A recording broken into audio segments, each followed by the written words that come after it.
sahabat, Mas Taufik ini visi bisnisnya boleh dibilang setelah lulus di media besar Javos Group, tidak hanya di bidang kuliner nih, Mas Taufik juga mengembangkan di beberapa usaha selain kuliner. Saya kira Mas Taufik tidak bohong, bukan hanya kuliner yang digarap. Apa aja Mas Taufik? Ya, ada beberapa bisnis lain, kayak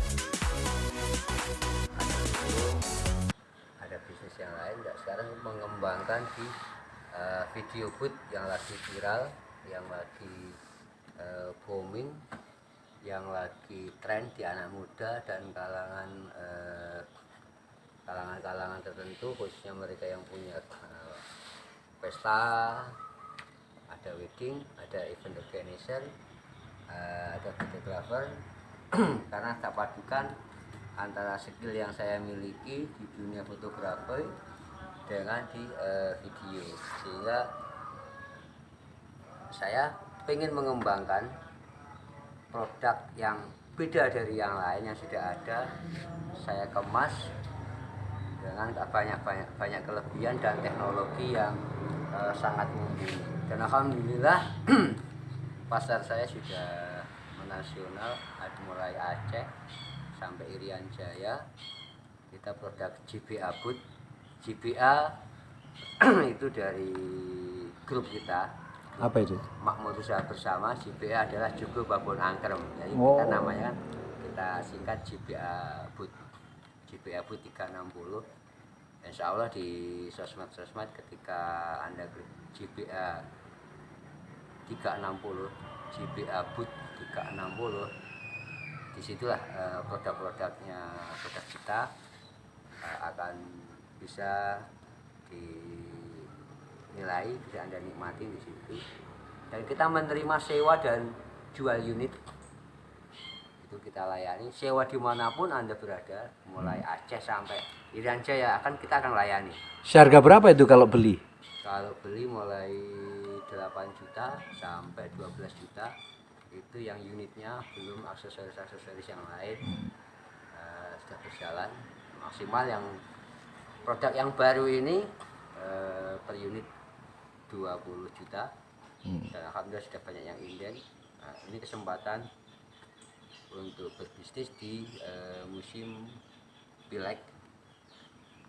Insya Allah teman-teman yang caleg, yang partai sudah banyak yang inden ke GBA Boot, kita bisa untuk menggalang massa, dan itu piranti yang sangat pas untuk menarik massa, bisa datang di situ.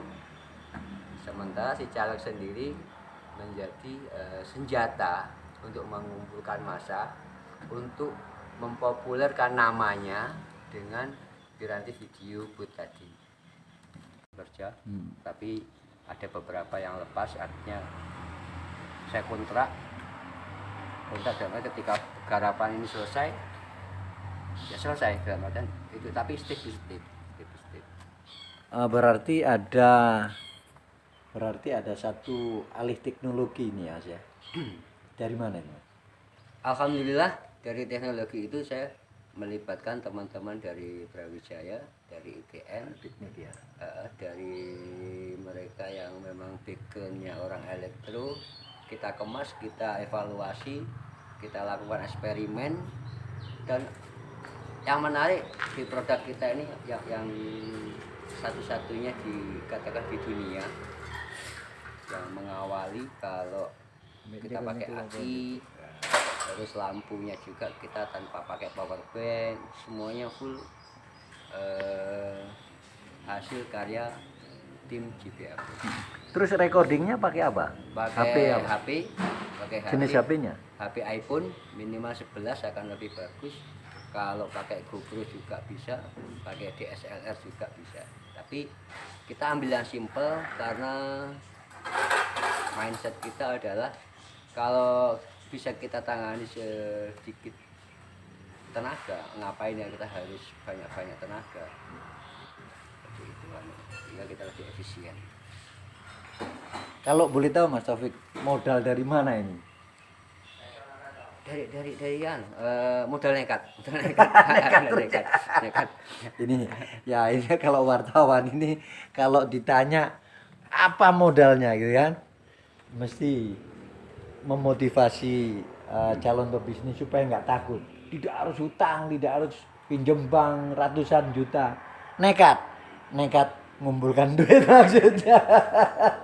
Tidak boros, karena jurnalis itu kalau udah punya duit borosnya banget tidak. Ya betul nggak Mas Taufik? Betul Nah. betul sekali. Yang penting kita tekuni, kita memperhitungkan manajemen yang bagus. Yang paling utama adalah memperhitungkan untung pasti. Yang jelas kita bagaimana caranya kita survive, kita bertahan, kita bisa eksis. Soal untung rugi ya kita sambil berdoa, tetap meminta kepada Yang Maha Kuasa, Allah Subhanahu wa taala, pasti kita akan dikasih kalau kita usaha. Tetapi banyak peluang yang harus kita pelajari, yang harus kita pahami. Targetnya apa? Pasari di mana? Produk kita seperti apa? Kualitinya? Yang jelas nanti kalau kuantitas, insya Allah berjalannya waktu pasti akan lebih besar. Yang penting kualitas. Satu catatan cacakmu sama Mas Taufik ini, bahwa kalau cacakmu sih kepingin bisnis tapi nggak punya bakat, nggak punya kemauan ya.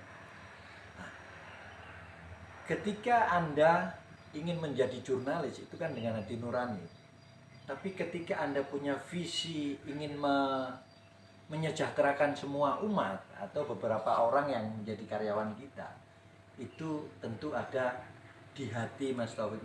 Mas Taufik ini ada dua nurani sebagai jurnalis tadi, idealisme, kemudian nurani berbisnis. Ini dua konsep nurani ini yang ada di Mas Taufik ini.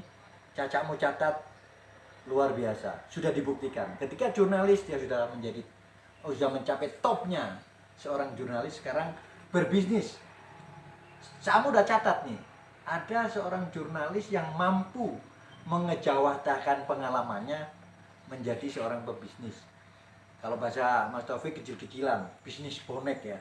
Tapi ini bisa menjadi inspirasi teman-teman wartawan yang ingin banting setir, yang ingin menenggelamkan kapal jurnalisnya.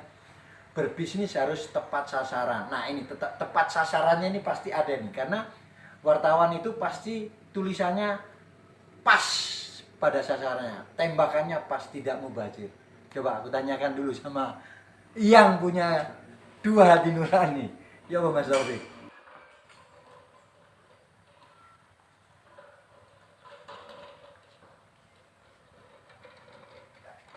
Ya, memang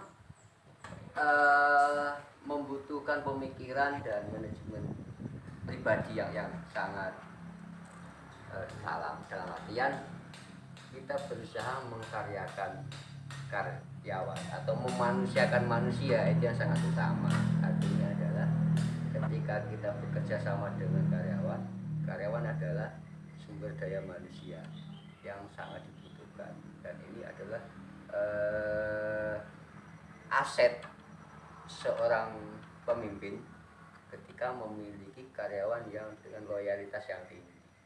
Nah, di situ memang tidak bisa kita semena-mena, tapi bagaimana kita memanusiakan manusia tadi.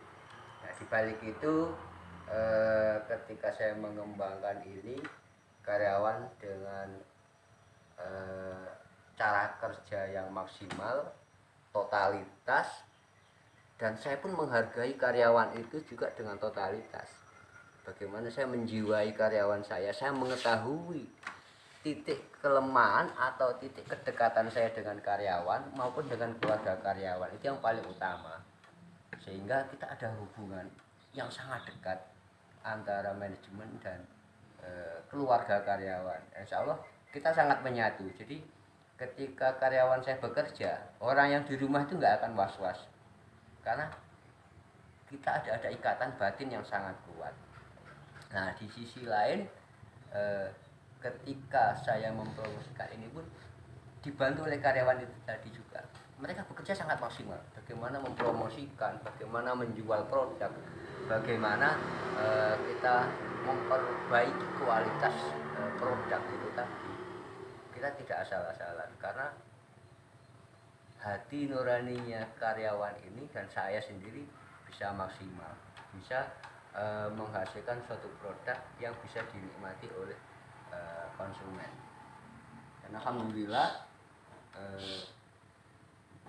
dari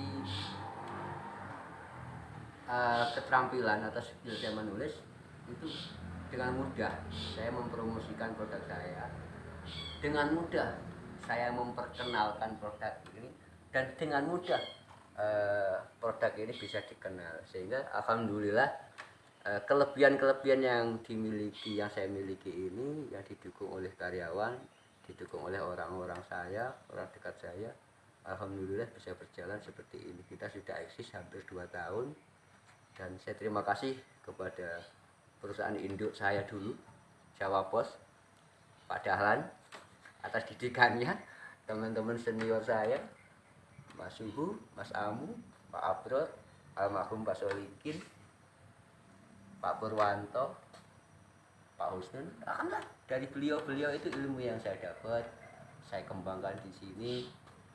Saya ambil petua-petua atau nasihat beliau-beliau itu, mana yang baik saya lakukan, mana yang baik saya ambil, dan saya wujudkan. Yang penting sekarang bagaimana saya harus berani mengambil sikap berhenti dari dunia jurnalistik, tetapi saya tidak akan meninggalkan darah daging itu, pasti akan muncul, tetapi saya pindah haluan mengembangkan bisnis ini dengan kunci kita teman, jujur, manajemen yang terbuka, dan kita maksimal, kita ngeloni produk. Kata Pak Dahlan, kita ngeloni.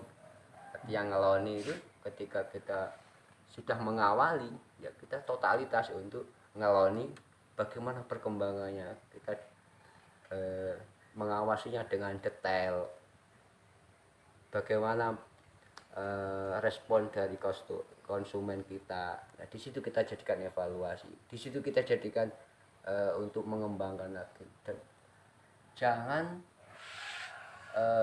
marah atau malu atau menolak kritik, tetapi Joglo Babon Angkrem Group sangat-sangat terbuka untuk kritik. Ketika customer mengkritik yang pahit, itu yang saya harapkan, karena dengan kritikan pahit itu kita evaluasi bagaimana caranya menghindari kritikan yang pahit tadi menjadi manis, kita rubah menjadi manis. Karena dengan kritikan pahit tadi kita akan mewujudkan, menampilkan produk yang lebih manis lagi, yang bisa diterima oleh pasar. Dan alhamdulillah Joglo Babon Angkrem dengan menunya yang khas, yang bisa diterima. Mungkin Anda kalau penasaran bisa mampir ke Joglo Babon Angkrem. Insya Allah pasti akan betah di sini.